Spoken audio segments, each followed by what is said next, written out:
सतनाम सतनाम सतनाम ग घासीदास घासीदास घासीदास ग तही मोर जिंदगी के आधार। डूबत है नैया मोर लगा दे पार। सतनाम सतनाम सतनाम ग घासीदास घासीदास घासीदास ग तही मोर जिंदगी के आधार। डूबत है नैया मोर लगा दे पार। सूत उठ के बिन्हे तोरे चरण मनाव। जोड़ा जैत खाम के मैं आरती करव। पान फूल नारियल गुरु चरण में चढ़ाव। बाबा जी के चरणों में माथ नवाव। सूत उठ के बिन्हे तोरे चरण मनाव। जोड़ा जैत खाम के मैं आरती करव। पान फूल नारियल गुरु चरण में चढ़ाव। बाबा जी के चरणों में माथ नवाव।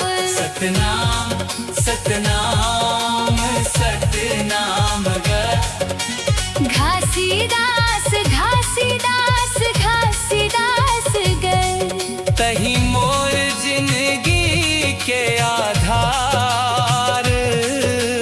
डूबत है नैया मोर लगा दे पार।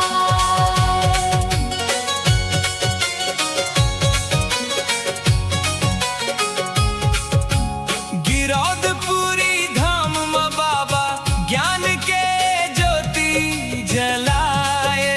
सत्य अहिंसा के रास्ता दिखा के मानवता अपनाए।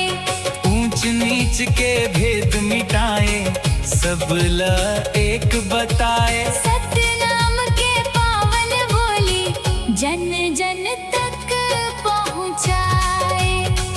ओ गिरौदपुरी धाम में बाबा ज्ञान के ज्योति जलाए। सत्य अहिंसा के रास्ता दिखा के मानवता अपनाए।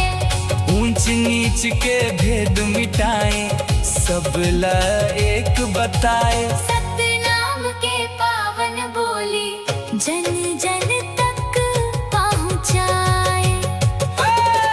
सतनाम सतनाम सतनाम ग घासीदास घासीदास घासीदास ग तही मोर जिंदगी के आधार।